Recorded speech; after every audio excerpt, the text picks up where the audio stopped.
Deus santo e maravilhoso, é que nos encontramos na Tua santa e maravilhosa presença, para te agradecer, Senhor Deus, pela oportunidade que temos de ouvir a Tua voz.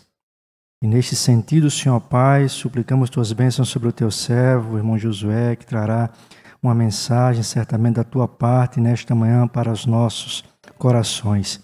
Usa o Senhor Pai, pois, como instrumento em Tuas mãos e abre nosso entendimento e nossa compreensão para que possamos, ó Deus, captar tudo aquilo que será falado, Senhor Deus, pela unção do Teu Espírito Santo nesta manhã.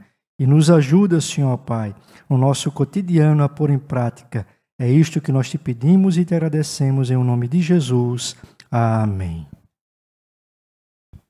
Saúde os irmãos com a paz do Senhor.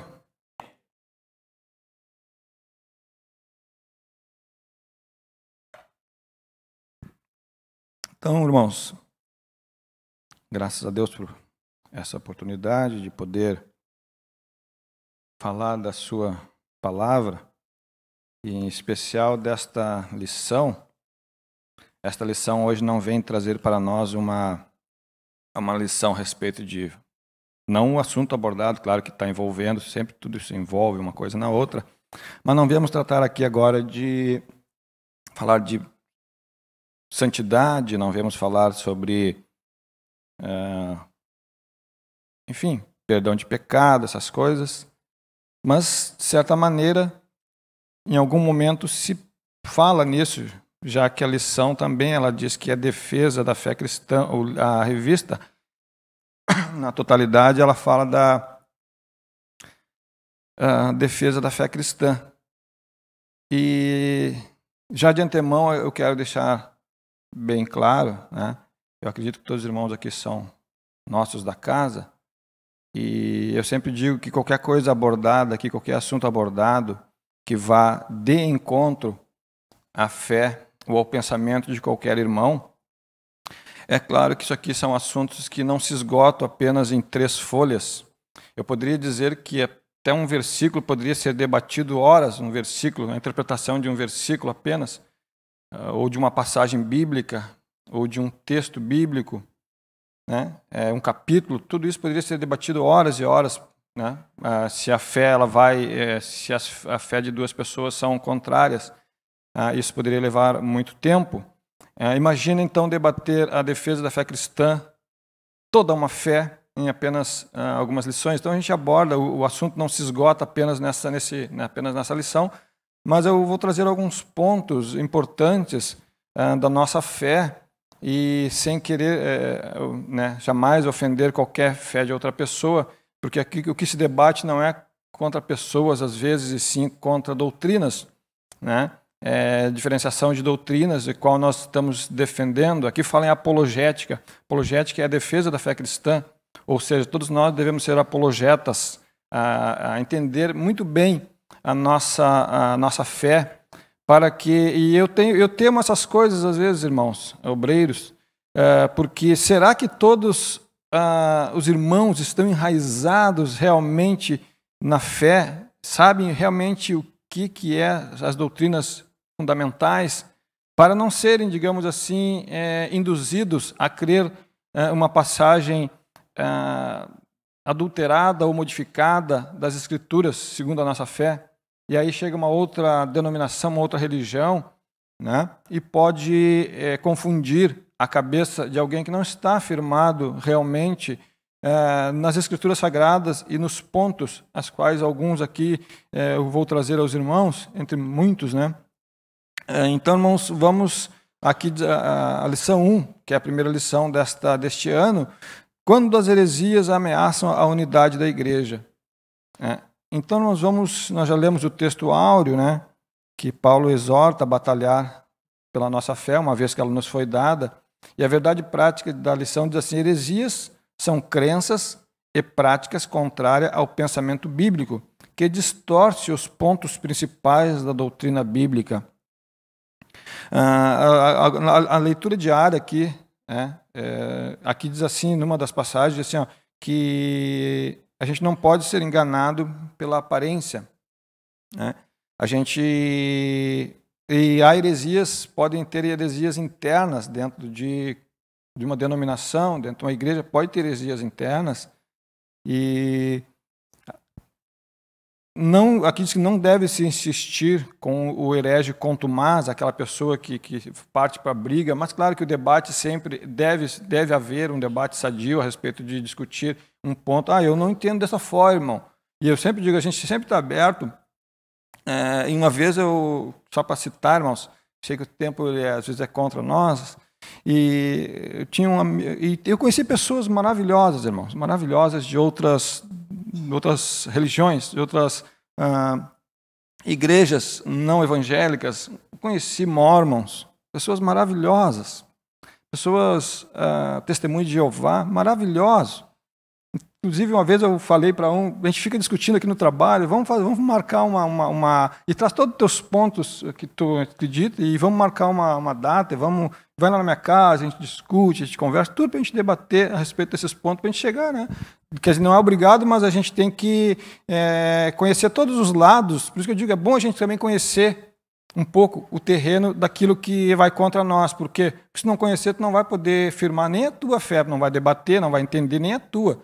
Então é importante a gente ter essa argumentação e entender o que eu acredito, até para botar, irmãos, bem franco, para poder, a pessoa olha, analisa, de um lado ou do outro, e decide o que é certo e o que é errado.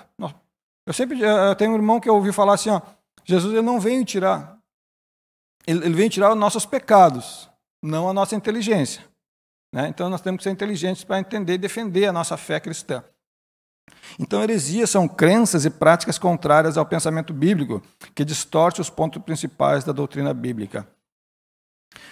Aqui, irmãos, nós já vimos a leitura bíblica em classe, né, que diz que, alguma parte, o versículo 30 de Atos, aqui de Atos 20, diz assim: homens que falarão coisas perversas para atraírem os discípulos após si, para seguirem.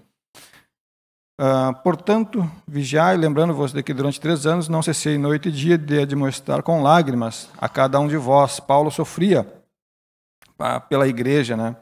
Derramava lágrimas pela fé da igreja. Né? Antes, santificai a Cristo.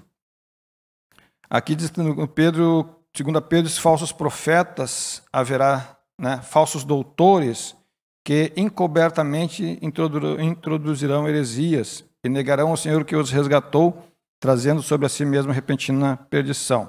Mas, irmãos, vamos entrar na lição. Aqui fala, irmãos, heresias são crenças e práticas contrárias ao pensamento bíblico, pois elas distorcem os pontos principais da doutrina cristã. Uma pergunta, irmãos. Alguns irmãos já foram de alguma outra... Não foram evangélicos, algum dia foram de outra igreja? Só para mim, tem algum que for de outra igreja? Eu fui católico, eu fui testemunho de Jeová, adventista. E, então, irmãos vão entender um pouco também né, disso ali. Então, irmãos, aqui assim, o que distorcem os pontos principais da doutrina cristã e confrontam o cristianismo histórico e criam um problema para as igrejas e as famílias. As heresias da atualidade são as mesmas da antiguidade, mas com uma roupagem nova. Nada se faz novo debaixo do céu. Então, irmãos, sempre houve as distorções, os combates ao evangelho, ou as distorções, mesmo não sendo um combate, as distorções doutrinárias. Quero deixar claro que doutrina não é costume, né? A heresia ela vira uma heresia quando um costume, né, uma tradição, ela vira como regra de salvação. Se não andar assim, se não cumprir isso, se não cumprir aquilo, perdeu a salvação. Virou uma heresia. A não ser coisas relativas a pecado, né? Não a costumes. Eu falo sobre pecado. Pecado, adultério, mentira, fornicação, roubo, mentira, falsificar alguma coisa. Essas coisas que são pecados em qualquer época, em qualquer tempo, né? Isso aí são pecados. Idolatria, e lá vai todo tipo de pecado aí que pode matar, cobiçar, né? E essas coisas são pecados. Mas isso sim, se não cumprir essas coisas, se acabar caindo num desses erros, e não se arrepender, a salvação ela fica duvidosa. Mas não é sobre isso ali. Nós não estamos falando aqui sobre o pecado, mas sim sobre as doutrinas.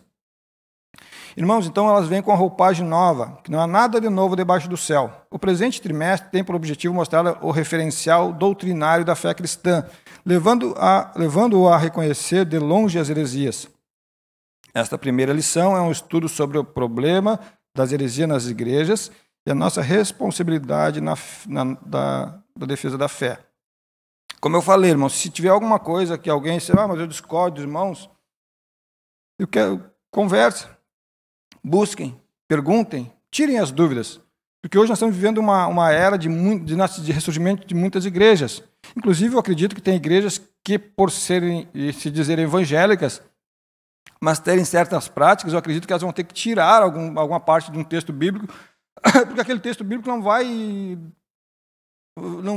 vai fechar, não vai casar com aquilo que estão fazendo. Então, eu acredito que alguns textos bíblicos vão ter que tirar e dizer assim, não, aqui Deus não quis dizer isso, o apóstolo não quis dizer isso. Eles vão ter que tirar, suprimir, riscar, sei lá, arrancar aquela folha da Bíblia, porque não vai, embora se digam evangélicos, vai ir ao contrário, né? Eu estou muita água, não, porque eu estou com um sério problema de refluxo e isso tem incomodado já há algum tempo, já, né, em pregações, até numa conversa. E eu tenho que dar essas pausas para toda hora tomando uma água. Irmãos, as ameaças dos lobos vorazes, os cuidados pastorais, Atos 20, 28. Os anciãos, mencionados no versículo 17, são chamados de bispo nesta passagem, e ao dizer que eles foram constituídos pelo Espírito Santo para apacentar, diz a igreja de Deus. Então, irmãos, a missão do pregador, principalmente pastores, enfim, né, qualquer um que é designado ao ensino, né, é apacentar, é dar comida saudável, é fazer com que a igreja entenda os passos que a igreja dá. Mostra que eles são pastores. A função primordial do pastor é alimentar, guiar e proteger o rebanho. O Novo Testamento emprega essa metáfora, né, de pastor alimentar ao tratar o relacionamento entre pastor e rebanho na igreja. A exortação apostólica aos líderes da igreja visa proteger os irmãos e as irmãs das heresias e guiar todos na verdade do Evangelho. Esse cuidado aparece nos ensinos de Jesus. Depois da minha partida. Esta expressão é uma palavra profética, pois o apóstolo não está apenas se referindo à sua morte, mas também ao avanço dos hereges no seio da igreja, depois do período apostólico, no futuro. Paulo usa uma linguagem metafórica para identificar os falsos doutrinadores, lobos cruéis, lobos vorazes. O apóstolo Pedro, depois de ensinar que o Espírito Santo inspirou os profetas do Antigo Testamento, mostrou que a presença do verdadeiro ensino nem sempre é suficiente para impedir a manifestação do falso. Está dizendo aqui, às vezes, nem sempre o ensino verdadeiro ele impede, né, a disseminação ou se manifestar o que é falso. Tanto que, ao falar a respeito dos profetas legítimos, dentre os hebreus, ressaltou que também havia entre o povo falsos profetas, como deveria de surgir com o tempo no meio da igreja, falsos mestres. Na verdade, eles já estavam presentes no período apostólico, e nós sabemos, né, inclusive em Apocalipse, em uma das exortações da igreja ali, se falava, né, cuidado com esses aqui, os nicolaítas, porque vão falar coisas que não estão ditas na Bíblia. Né? Cuidado para não perverterem o evangelho que foi ensinado. Então, irmãos, o apóstolo Pedro então ensina, né, que todas essas coisas. Tanto que, ao falar a respeito dos profetas legítimos, aqui já li, estava presente no período apostólico. A origem dos falsos mestres. 2 pontos surpreendentes. Nesta parte do discurso nos chamam a atenção. Primeiro, os lobos vorazes. Surge de dentro da própria igreja, dentre vós mesmos. E segundo, se levantarão homens que falarão coisas perversas para atrair os discípulos após si. Os discípulos deles ainda estão por aí. Entre eles estão os que se posicionam acima das Escrituras, os quais, sem o menor pudor espiritual, usam as redes sociais para corrigir a Bíblia e discordar abertamente dos profetas e dos apóstolos bíblicos. Tais pessoas consideram seus discursos modernos e a mensagem da Bíblia desatualizada, e em razão disso oferecem um novo evangelho. Em face disso, vemos a importância de estudar um campo da teologia denominado de apologética, para orientar os crentes dos nossos dias. Irmãos, aqui ela diz que saíram dos nossos meios. Todas as igrejas, essas novas, essas que não professam mesmo a nossa fé, elas saíram todas de um mesmo ramo. Inclusive nós, né? Na reforma de Martinho Lutero, nós surgimos da Igreja Católica. Martinho Lutero fez a reforma protestante, porque ele discordou do que estava se corrompendo. Ele já havia se corrompido a Igreja Católica, né? E aí Martinho Lutero fez toda a reforma. E aqui que está como eu falei assim, irmãos, Jesus não vem tirar o pecado, vem tirar o pecado, não a inteligência. E quando a primeira tradução, que aí só quem tinha acesso às Escrituras Sagradas, isso é conhecimento de todos, era apenas uma cúpula, digamos assim, né? O alto clero, ali, os padres que tinham acesso às Escrituras. E como religioso, o que diziam, o povo aceitava. Hoje, não podemos, digamos assim, aceitar qualquer coisa. Como é que eu vou aceitar? Eu tenho a Bíblia aqui, eu vou comparar. Ali, a Bíblia ela é acessível a todas as pessoas para lerem a mesma Bíblia. Então, hoje, nós podemos fazer comparações, podemos ter dúvidas a respeito do que está sendo falado, podemos ver por que um fala assim e o outro fala desse jeito. Eu vou tentar descobrir qual que está com a razão. Por que eu penso diferente do irmão? Eu vou ter que descobrir se é ele ou é eu que estou com a razão. Então, ali é acessível, o acesso antigamente não era assim. E aí deu vários problemas, e aí a igreja fazia o que queria. E eu vou dizer, irmãos, aqui eu vou falar algumas coisas agora que não modificou muito. Eu quero falar de algumas igrejas, irmãos, algumas doutrinas, digamos assim. Hoje, eu não vou apenas dizer assim, mas essa igreja fala errado, mas nós somos evangélicos. E não pense que no mundo dos evangélicos não tem heresias. Porque daqui a pouco, irmãos, alguém vai estar comprando um lenço ungido. Daqui a pouco vai estar comprando uma rosa ungida. Daqui a pouco vai estar comprando uma água do Rio Jordão, dizendo que aquilo ali tem poder. Isso é misticismo. Casos isolados na Bíblia aconteceram, mas não é. Há textos, irmãos, que são, como é que eu vou dizer assim, são normativos. Que quando é uma norma que Cristo deixou, os apóstolos deixou para a igreja. Alguns textos na Bíblia são expositivos.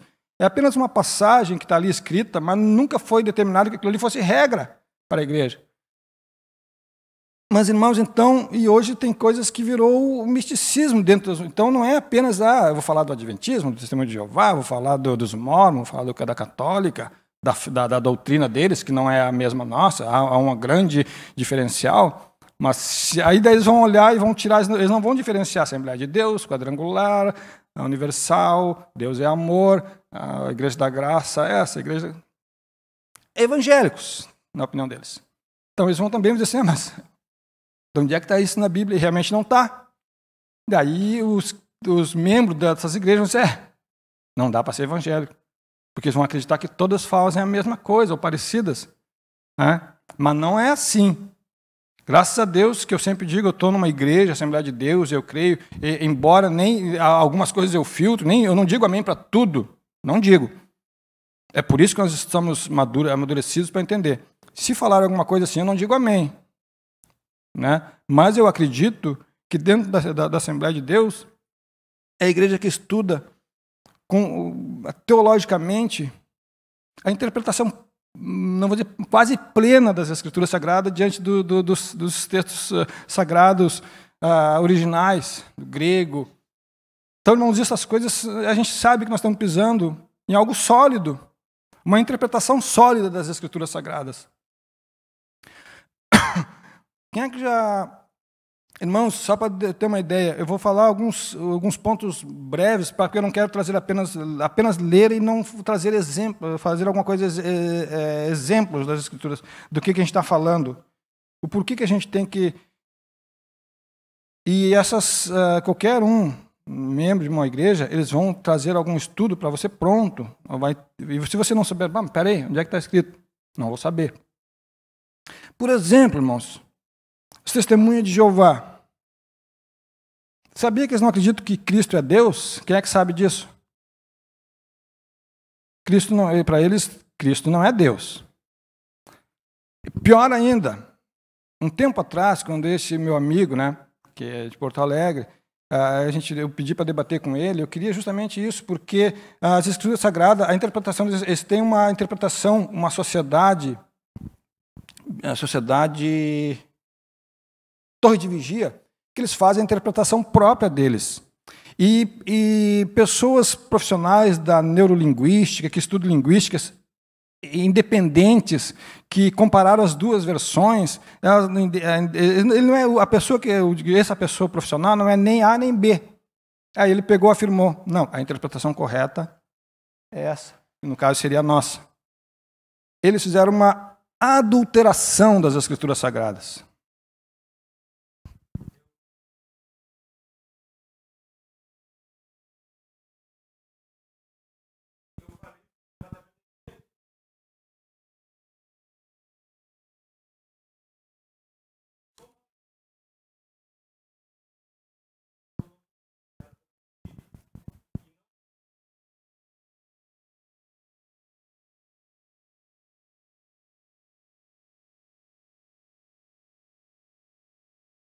Pode falar, irmão.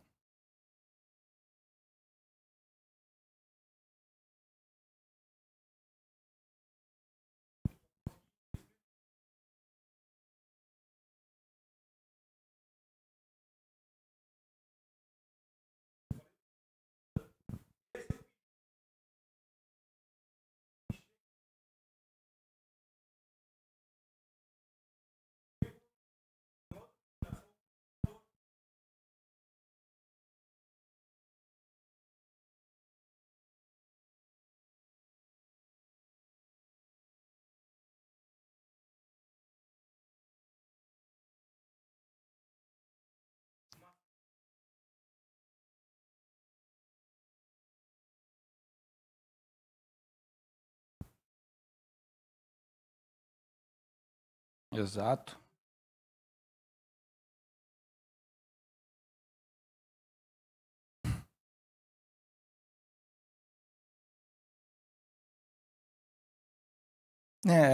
A gente fica naquela ética, né? Eu não vou levantar e não falar.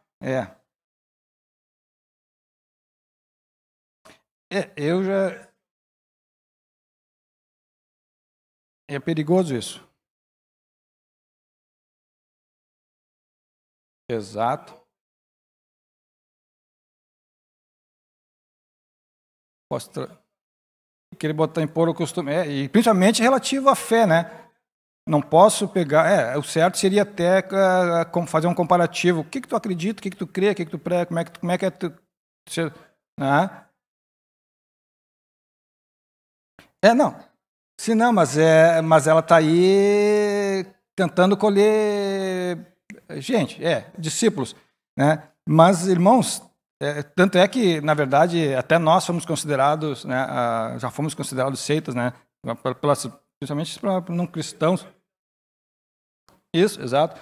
Mas nós estamos discutindo Bíblia e o que as Escrituras dizem. Olha só, algum irmão me lê aqui Mateus 10, 32, 33, por gentileza, um versículo. Não vai ser possível abordar tudo aqui, mas vamos chegar apenas a alguns pouquinhos de cada uma só. Como eu falei assim, irmãos, nós poderíamos pegar um versículo bíblico aqui, de uma crença, e discutir por horas aquele versículo. Mas peraí, por que está assim? De onde é que tu tirou isso? Para a pessoa... Mateus 10, 32, 33.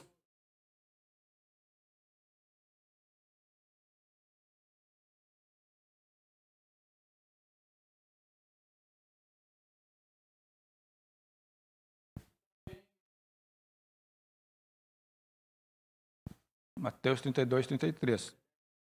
10, 32, 33. Aí. E Filipenses 2, 6.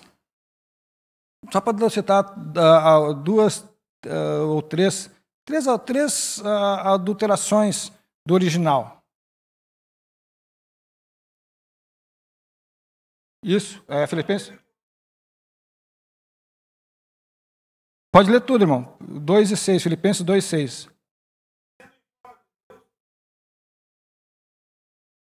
Sete.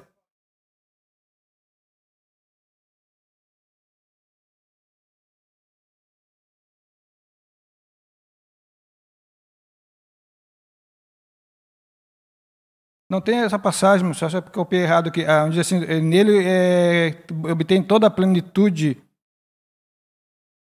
Filipenses 2:6. Nele, onde é que está escrito aquela passagem? Nele habita corporalmente toda a plenitude de Deus. Tá, nossa Bíblia diz assim, irmãos. E nele habita corporalmente toda a plenitude de Deus. Testemunho de Jeová, ela inovou. Ela botou uma palavra que não está no grego no livro deles. Botou assim, ó.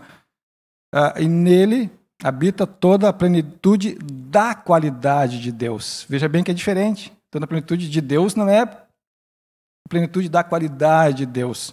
Eles vão colocar uma passagem, uma palavra que não está nas Escrituras.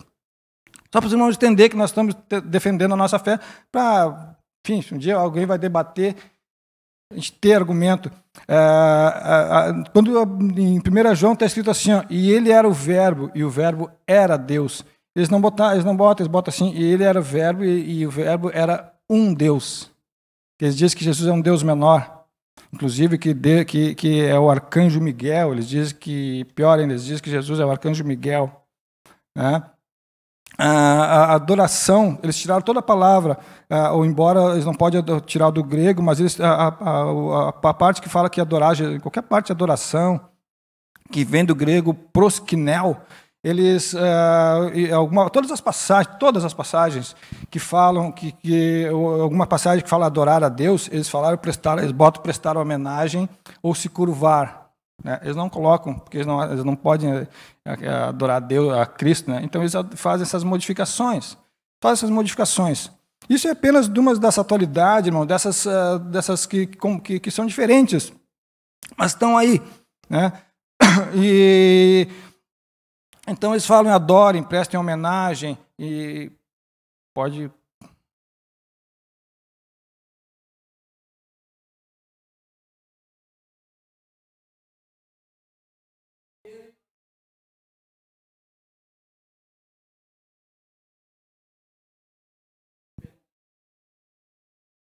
Plenitude da divindade, eles botaram da plenitude da qualidade. Não é a mesma coisa.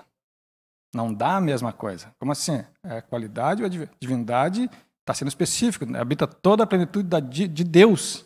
Né? Eles botaram a plenitude da qualidade de Deus. Então, são coisas que... essa aí até é fácil de se combater. É fácil de achar na internet ali... Isso. É só Deus Mas, irmãos, eu vou correr porque nós terminar a lição.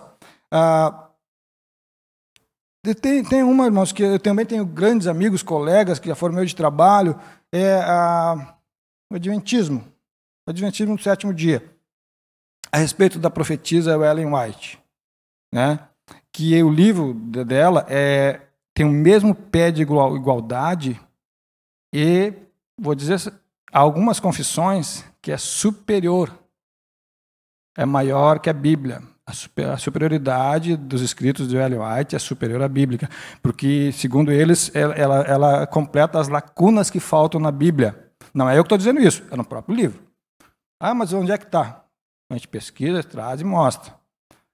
A internet, entre eles, dizendo que a Bíblia é a lua. Os escritos do Ellen White é o sol, que é a luz maior.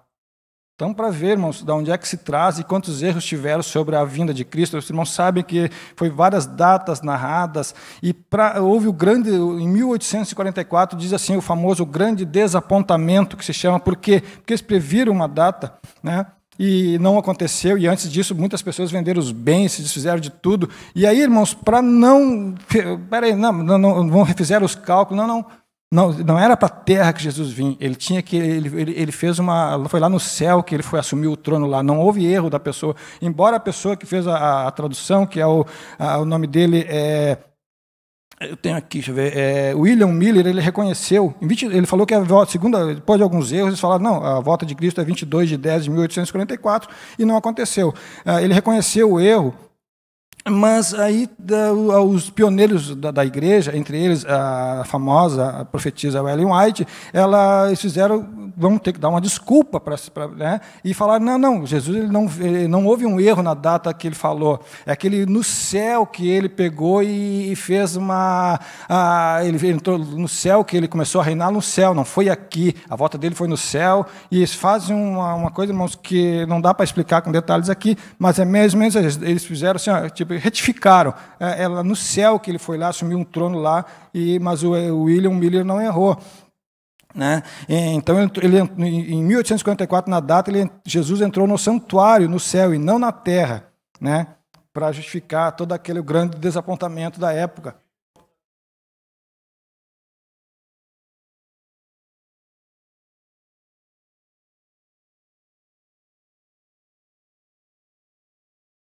No batismo deles, tu tem que fazer confessar que tu que tem que crer.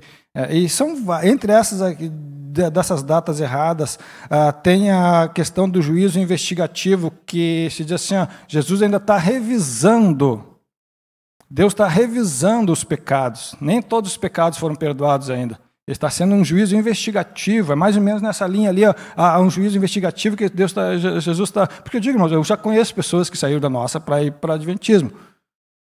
Tenho certeza que nunca tentaram tirar dúvidas com alguém que consiga. Vamos debater. Por isso que eu digo, é importante debater os seus pontos, porque pode, daqui a pouco, levar, numa boa de uma argumentação, levar mesmo e acreditar. Né? Então, irmãos, coisas que não têm respaldo bíblico, a não ser nos livros próprios da profetisa. Os pecados ainda não foram perdoados. Eles acreditam em novos mundos, ou seja, em extraterrestres, né? Em seres em mundos habitados em outros lugares. Eles acreditam nisso, né? E eles acreditam num decreto dominical que também. O selo de Deus não é eu acredito, não sei se vocês acreditam que é o Espírito Santo, mas o selo de Deus é o sábado, é a guarda do sábado. Porque não guarda, se denomina a igreja remanescente. Ou seja, se não guarda o sábado, é o selo deles. E eles acreditam que vai haver um decreto entre Roma e os Estados Unidos e vai ser um decreto, coisa que eu vou dizer assim, politicamente é inviável, até impossível. Que vai ter um decreto dominical que todas as pessoas terão que ter descanso do domingo. Aí só aqueles que guardam realmente o sábado que vão ser salvos. Eles esperam, existe essa doutrina entre eles.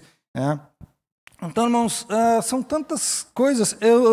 E vou dizer assim, irmãos, essas igrejas neopentecostais hoje, nós somos pentecostais. Acreditamos no Espírito Santo, nos dons do Espírito Santo, nas doutrinas bíblicas. Um problema, e eu digo assim, mas não há salvação dentro dessas igrejas? Eu acredito, eu particularmente acredito que há. Tem pessoas de boa fé, tem pessoas que estão ali assim, amando a Cristo, e nem tiveram capacidade de tentar, de ter dúvida, nem tiveram capacidade de ter dúvidas. Não acredito que Deus, que se amam a Cristo, né, vão ser salvos, professam a Cristo, vão ser salvos. Mas tem um problema, e isso está invadindo as nossas igrejas. Tu determina, quando é que eu vou determinar minha própria bênção? Determina, diz na tua boca, profetizo, peraí, que todos aqui vão sair das... Sabe, são coisas, irmãos, que nós temos que ter cuidado. Não é assim. Deus trabalha, eu acredito que Deus trabalha. Mas se tu não tiver prosperidade, a tua relação com Deus não está muito boa. Desde quando isso é bíblico? Me mostra na Bíblia que há uma relação de prosperidade. Pelo contrário, né? Pelo contrário. Nós vemos na Bíblia pessoas. Então, o que eu diria dos heróis da fé? O que eu poderia dizer dos heróis da fé? Não foram milionários? O que eu posso dizer dos meus irmãos que morreram nos coliseus romanos? Então Deus amou muito mais a mim, que me deu prosperidade, e eles Não, são coisas que nós formos olhar pelo contrário. Paulo diz assim, ó, tendo o que vos vestir, um teto sobre a vossa cabeça, isso vos basta. Jesus não teve, diz assim, olha, vocês querem me seguir, o Filho do Homem? As aves têm seus ninhos, as raposas têm seus covis, mas o Filho do Homem não tem onde reclinar a cabeça, tu quer me seguir mesmo? Então são várias refutações, mas hoje elas estão sendo disseminadas em púlpitos também evangélicos. Então nós temos que filtrar muitas vezes, será que tem base bíblica isso aí? Será que eu vou levantar a mão para isto? Irmãos, às vezes nós temos que ter maturidade e conhecimento das Escrituras Sagradas para não cairmos, às vezes, em movimentos temporários, superficiais ou momentâneos. Porque eu digo, irmãos, a Bíblia diz assim, luz para o vosso caminho, lâmpada para os vossos pés e luz para o caminho, é a palavra de Deus. É ela que vai guiar com serenidade. A Bíblia ela diz assim, você tem que ser sóbrio em toda a vossa maneira de viver. A Bíblia é bem clara nas Escrituras Sagradas a respeito do comportamento, do que fazer, do que não fazer, e muito mais daquilo que a gente pode buscar a interpretação das coisas certas. Irmãos, como eu falei assim, eu não ataco pessoas, não é isso, nós estamos atacando doutrinas. Por exemplo, o católico, o catolicismo, a autoridade não é a Bíblia, é a igreja. A autoridade da igreja está acima da Bíblia. O que a igreja determina é maior do que a Bíblia determina. Eles não incentivam, por exemplo, o católico tem que estudar a Bíblia, estudar, buscar, não. É o que eles... Aí é um perigo. Eu poderia dizer assim, eu vou para a igreja, mas o pastor me diz, isso não é para você ler a Bíblia. O que eu disser aqui para você é a verdade. Exato. Então nós estamos livres para interpretar as Escrituras e fazer o julgamento. É verdade, não é verdade? O que está sendo dito está correto ou não está correto? Por isso que nós temos que ser, irmãos, combater a fé cristã, os desafios apologetas, nós estudamos, nós combatemos defendemos a nossa fé. Né, irmãos? Eles dizem, por exemplo, que aí outras coisas que isso é mais comum, né? A adoração a Maria, né? Que Maria é perpetuamente a virgindade perpétua de Maria, aí já cai por terra, porque coitado de José. Pelo contrário, a Bíblia é bem clara, ela diz assim, que enquanto Maria não deu à luz ao menino Jesus, enquanto não deu, José não a conheceu. Né? Não teve relações com ela enquanto. Aí já perde. Sabe? Então, ou seja, que hoje Maria é a esposa do Espírito Santo, é uma doutrina católica. Eles acreditam que Maria é a esposa do Espírito Santo. Isso foi para ajustar com as religiões pagãs que não pôde, que havia a deusa Diana, outras coisas para sabe, vamos fazer uma meia. Aí fizeram algumas junções aí, sincretismo religioso. Então não são muitas coisas que seriam fáceis de refutar, mas há um perigo, porque aí eu fico pensando, nós fazemos a defesa da nossa fé ou nós desgastamos a nossa vida como eles gastam para defender e para disseminar a doutrina deles? Nós gastamos a nossa vida, dedicamos ao estudo e a fazer as mesmas coisas como eles se desgastam, se aplicam.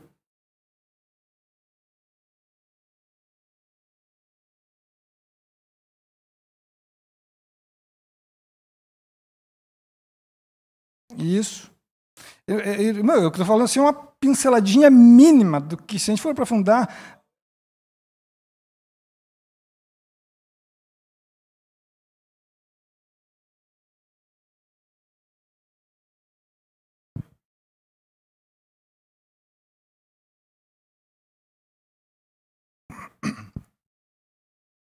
Sangue de Maria. Nós estamos defendendo aqui a fé cristã, eu vou ler mais alguns trechos importantes aqui. já que, na verdade, é tudo dentro do que a gente está falando, só que no texto não está trazendo exemplos, está trazendo apenas a narrativa de que seriam os termos e como se defendia a fé cristã, né? Paulo, Jesus mesmo, Paulo, eles queriam erradicar o judaísmo do evangelho. Hoje tem igrejas neopentecostais que estão trazendo, inclusive, os pastores estão pregando com todas as vestimentas de sacerdote. Não sei se você já conhece, deve ter conhecido algum. Sabe, querendo trazer o judaísmo, botando kippá, acho que é kippá o nome daquela... E trazendo todas as vestes de sacerdote para pregar, sabe, para passar É necessário isso? Se lá 2000 anos atrás, Paulo já disse, não trazem os costumes judeus para dentro da igreja, porque a igreja não tem nada a ver com o judaísmo. O judaísmo é outra religião. Já era combatido lá, mas hoje estão trazendo de novo, querendo trazer para dentro das igrejas costumes. Nada contra botar um objeto aqui, um pedestal, ali, uma castiçal daqueles de... Não é isso. Mas desde que aquilo ali seja apenas um objeto de adorno, não tem problema. Né? O problema é quando começa a associar aquilo ali a uma prática que funciona como se fosse algum efeito para dar um auxílio para a obra do Espírito Santo. Paulo já podou ali, não, isso aí não, aqui não. E aí nós temos que... Se for falar de Joseph Smith, que são os Mormons, meu Deus, eles acreditam em 4 destinos depois da morte, que é o celestial, para quem tirar a nota 10, né? No mundo aqui, a terrestrial, que é terrestre, nota 5, vai ficar ali, a telestial, nem sei exatamente como é que funciona esse celestial, e as trevas exteriores. A pessoa morre, tem 4 destinos. Né? A Bíblia só fala 2. Jesus só falou 2, os apóstolos falaram só 2, céu e inferno. Né? Então, irmãos, isso não é uma coisa que, mas eu estou falando de coisas que não estão em prática, não. Isso está em prática hoje. Elas estão batendo de porta em porta, de casa em casa, daqui a pouco está na casa de um irmão que não é bem afirmado, e daqui a pouco é induzido.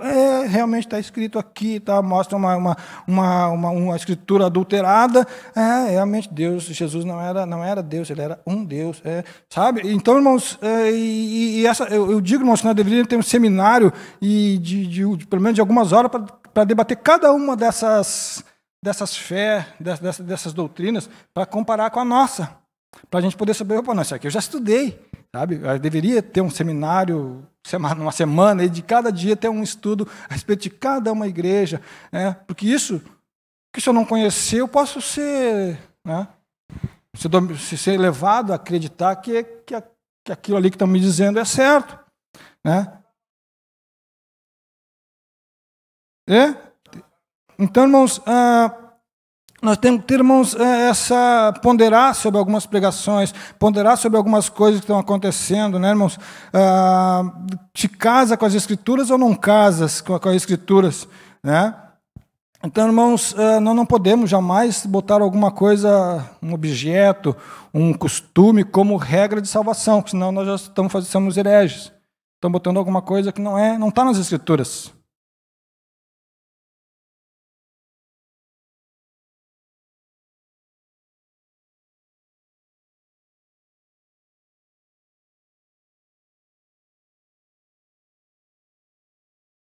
Isso.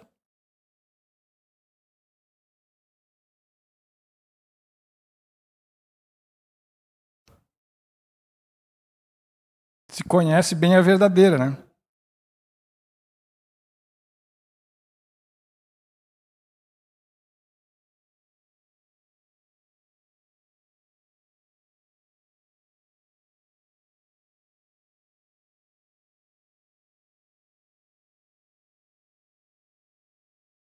Coisas isoladas.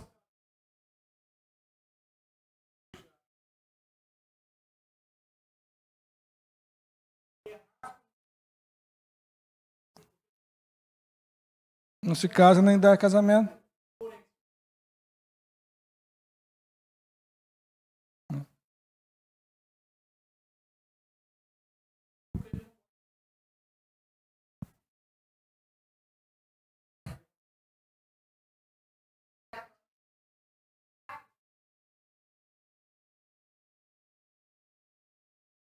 Pois é, aí o irmão falou certo. Nós estamos conhecendo a cédula verdadeira Isso. Exato. Exatamente, é isso que eu queria dizer para o irmão. Quantos de nós talvez tenha conhecido, como eu falei, eu peguei e convidei aquela pessoa, e quantos de nós temos conhecidos que professam uma doutrina diferente da nossa? Mas o que nós fizemos para mostrar a nossa cédula verdadeira para eles? O que nós fizemos com a nossa cédula verdadeira? Não, é essa a cédula verdadeira, essa aqui, ó, tem essa marca, tem isso aqui, tem isso aqui. Senão...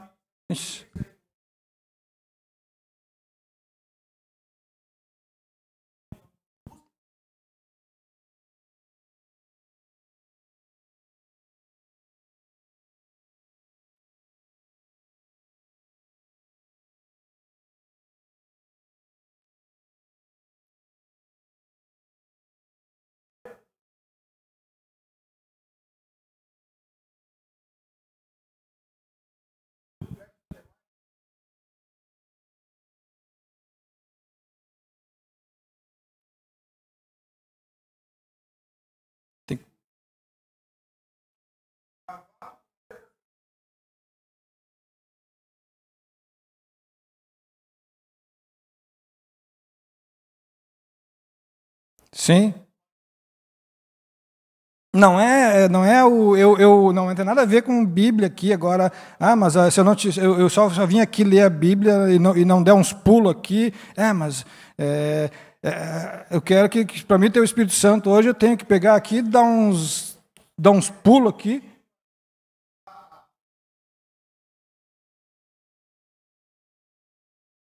Então, nós distorcemos coisas pequenas às vezes assim, porque nós aprendemos, ou alguém ensinou e aquilo ficou marcado. Eu vou dizer uma aqui, os irmãos podem depois me perguntar, mas o irmão de onde é que o irmão tirou isso?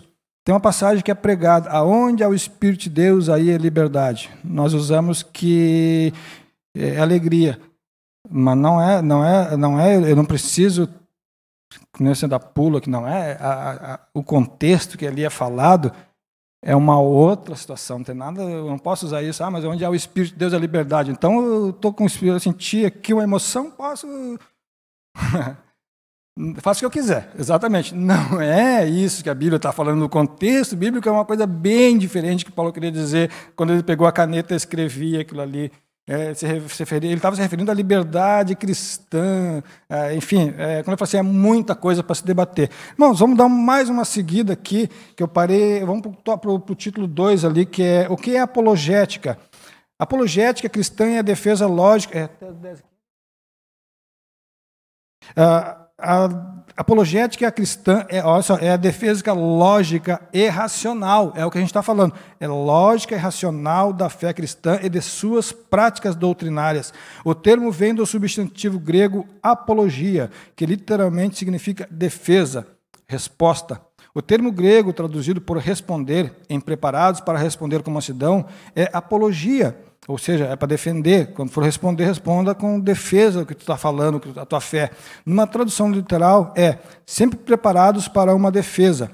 A versão bíblica chamada Nova Versão, NVT, emprega o verbo explicar. Assim, sempre preparados para explicá-la. A apologética mostra que o cristianismo é racional. Os dados da revelação podem ser explicados de maneira metódica e sistemática, portanto aceitável. Jesus disse que devemos amar a Deus de todo o nosso coração e de todo o nosso entendimento, de toda a nossa capacidade de entender. Isso ensina que devemos amar a Deus por completo, com o corpo, as emoções e o intelecto. A que defesa Pedro se refere? Há quem argumente essa defesa seja uma resposta a uma acusação, visto que essa mesma palavra, apologia, aparece nesse sentido no Novo Testamento, como defesa de uma acusação tanto formal como informal. O versículo 16 fala do bom testemunho cristão que serve para provar a inconsistência das acusações contra os crentes, mas não parece ser esse o caso, porque a defesa resposta ou explicação nesta passagem é sobre a razão da fé dos cristãos. E isso diz a respeito à doutrina cristã. Ainda que Pedro esteja se referindo à resposta a uma acusação formal num ambiente hostil, não deixa de ser uma oportunidade para a defesa da fé cristã, como aconteceu com o apóstolo Paulo diante de Festo e de Agripa, na mesma audiência. Por que devemos combater as heresias?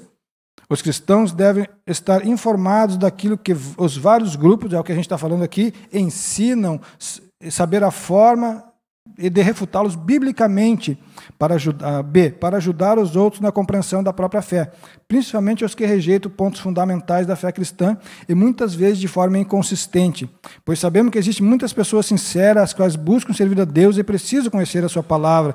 Esse debate sobre as crenças deve ocorrer de maneira respeitosa e com argumentos de fundamentação bíblica, respondendo às objeções contra a fé cristã. O êxito dessa luta é garantido quando se está nos domínios do Espírito Santo.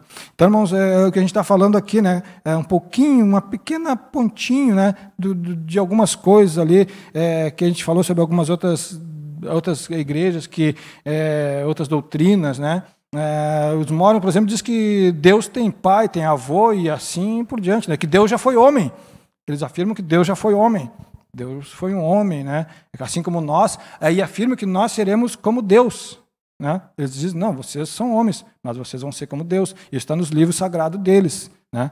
Pergunta onde é que está? Eu digo, mostro, mas onde é que está? Eu acho e busco, está aqui na referência do livro tal deles.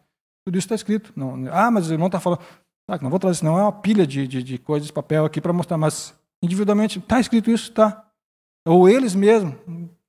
Né? São muitas coisas. A sentença divina lá no Éden, eles não dizem que foi uma maldição. Eles dizem que foi uma bênção, está no livro deles. Eles dizem que a sentença lá do Éden foi uma bênção, porque aí abriu os olhos do entendimento, o homem pode casar. Aí, se nós formos comprimir mais adiante, daí pode matar, pode roubar, pode destruir, pode tudo, entendeu? Isso está escrito nos livros deles.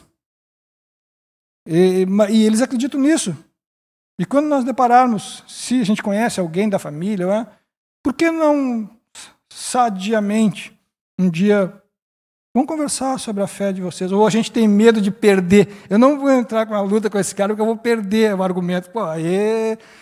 Aí fica complicado, né? Vou entrar, vou debater, mas eu vou perder para ele, sabe mais que eu da dele do que eu da minha, então é melhor eu ficar quieto, cada um na sua. Mas não pode, aí fica complicado realmente, né? Mas então, irmãos, são coisas que a gente está falando do dia a dia, da vida, né? Mas o que são heresias? A palavra aireses, no Novo Testamento grego, é traduzida como seita.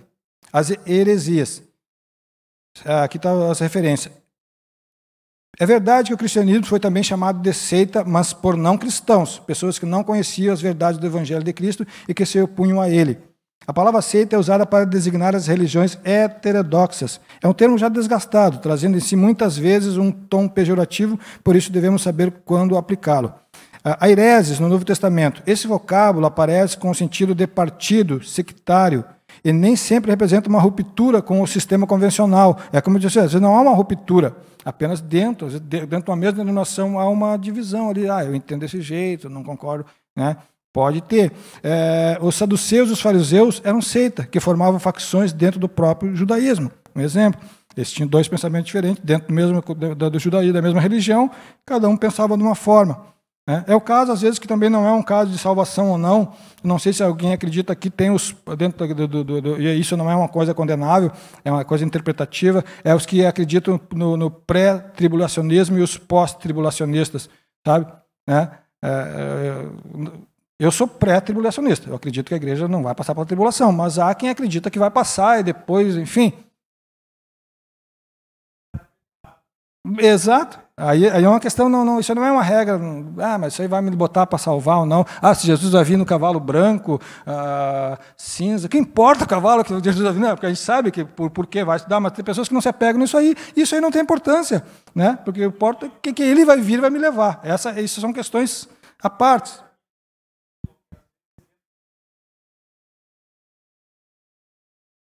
Isso.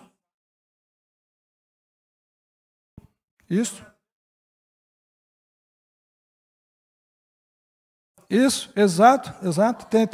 Ficamos ali debatendo pequenas coisas, né, que não é o fundamento, o principal, e o que realmente importa, que é ver a porta, que aí Jesus é o caminho, a verdade e a vida, o autor e consumador da nossa fé, a nossa meta maior. Né?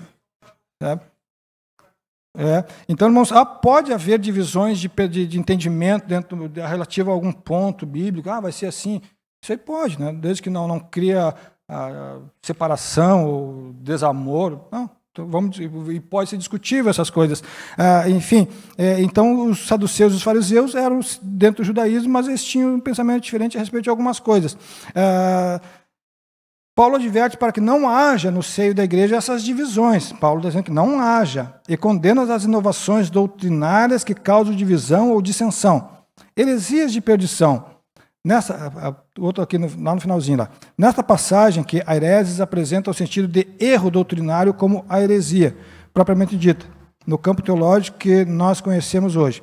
As heresias distorcem os pontos principais da doutrina cristã no que diz respeito a Deus, é aquilo que a gente está dizendo, né? Que Deus não é isso, né? Que Deus já foi homem, essas coisas, que Jesus não é Deus, etc. A salvação são 4 lugares. Eu trouxe pequenos pontinhos aqui que no que se refere aqui diz, mas eu quis trazer exemplos práticos, né? Da onde é que vem, às vezes, essas diferenças, essas novas doutrinas.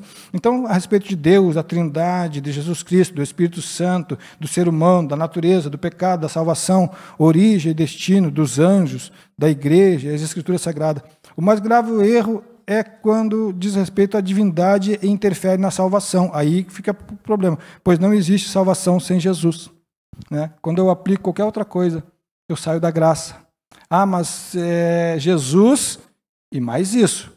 É Jesus, né? A santidade está dentro. Não estão botando coisa assim, mas então está tudo... Não é bem assim. A Bíblia diz assim, todas as coisas me são lícitas, mas todas me convêm.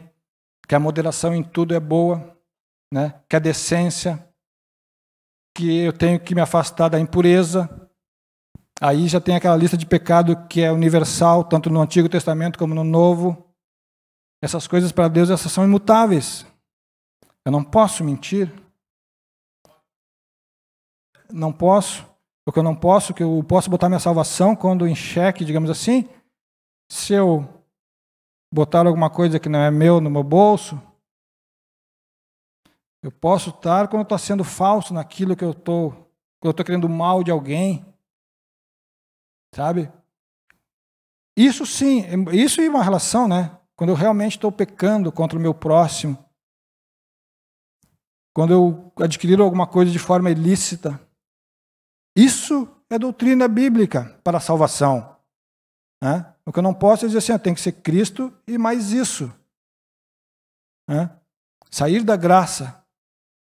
Então, irmãos, que nem o irmão falou assim, a letra mata, no sentido original do estudo. Mas o Espírito Santo vivifica. Então, que o Espírito Santo na nossa vida possa nos vivificar na nossa fé, no nosso entendimento, na nossa santidade, se afastar do pecado, principalmente em dias tão confusos, tão difíceis, onde eu sempre bato nessa tecla, onde tudo está muito natural. Tudo está muito comum e a nossa percepção ela vai ficando falha, os nossos filhos vão ficando falhas, quando eles começam a entender que aquilo que nós sabemos que é pecado, para eles nem é tanto assim. Eu tenho isso, né? A minha própria filha, uma vez, irmão, diz assim, pai, ela está desviada, se criou na igreja, às vezes eu não consigo entender, mas enfim, só Deus sabe. Ela chegou para mim e disse assim, eu não acho que as Escrituras são tudo isso que elas estão dizendo que são, não é como o senhor pensa que é, como o senhor está dizendo que é, não é bem assim, sabe? E por quê? Porque a escola, porque o professor, porque o psicólogo, porque o amigo, porque alguém, né, inculcou na mente da pessoa que não é bem assim. E aí nunca tiveram o temor, porque tem uma coisa assim, que eu já falei aqui uma vez, o princípio da sabedoria, ou a base da sabedoria é o temor do Senhor. O temor não é somente ter medo, mas é ter o respeito, o temor do Senhor é o princípio da sabedoria. Se eu não temer a Deus e não querer saber o meu destino, a minha origem, de onde é que eu vim, para onde é que eu vou, e viver apenas como uma planta aqui que nasce, cresce, morre e não existe mais. Paulo já falou assim, eu sou o mais miserável de todos os homens se eu achar que a minha recompensa é apenas nesta vida. Então, irmãos, a recompensa não é aqui. A nossa peregrinação aqui não é. Mas enquanto estivermos aqui, nós temos que defender a nossa fé cristã. Nós temos que entender a nossa fé cristã. Eu falei assim, nós não vemos aqui hoje falar de salvação, de santidade, não, nós vamos falar hoje de defesa da fé cristã. E defesa da fé cristã a gente só pode defender quando a gente conhece bem a nossa fé cristã. E sabemos que nós temos a cédula verdadeira. Para poder dizer assim, não é bem assim, porque aqui está escrito no grego, no original, e a interpretação disso aqui não é bem essa, não é essa aí que está sendo dita. De onde é que tu tirou essa tradução aí? Quem te falou que é assim? Sabe? Porque, como eu disse, Cristo, ele veio tirar nossos pecados e não a nossa inteligência. Ele nos deu capacidade de pensar, de indagar, de pesquisar, de estudar, para nós sabermos, irmãos, que nós estamos pisando em solo firme. Aleluia. Então, irmãos, o apóstolo Paulo adverte acerca das divisões no seio da igreja e condena as inovações doutrinárias que causam dissensões. Então, nós temos que ver, irmãos, cuidado com as inovações, né? Alguma coisa doutrinária, eu digo, né? Ainda bem que, graças a Deus, que a Assembleia de Deus não vende nenhuma rosa, né? Não tem nenhuma rosa para me vender aí, irmão, né? Para levar para casa, dizer que a rosa lá vai abençoar meu lar, sabe? Nada contra chegar numa casa, fazer uma oração, tá? Isso, não é isso. Mas eu pegar um amuleto e dizer que isso aqui eu vou levar para minha casa, esse copo cheio d'água, e vai determinar a bênção do meu lar, eu já estou fazendo coisas antibíblicas. A Bíblia não me autoriza a fazer isso. Não me ensina, não me autoriza, nem me ensina a fazer isso. Então, às vezes viram costumes que as pessoas pegam, né? Enfim, conclusão. Os apóstolos responderam aos opositores da fé cristã e lançaram a base da nossa teologia. Todos os escritos do Novo Testamento mostram essa luta acirrada contra as falsas doutrinas. É, pois, tarefa da igreja atual batalhar pela fé que uma vez foi dada aos santos, batalhar pela fé uma vez dada aos santos. Finalizamos com a seguinte pergunta para reflexão.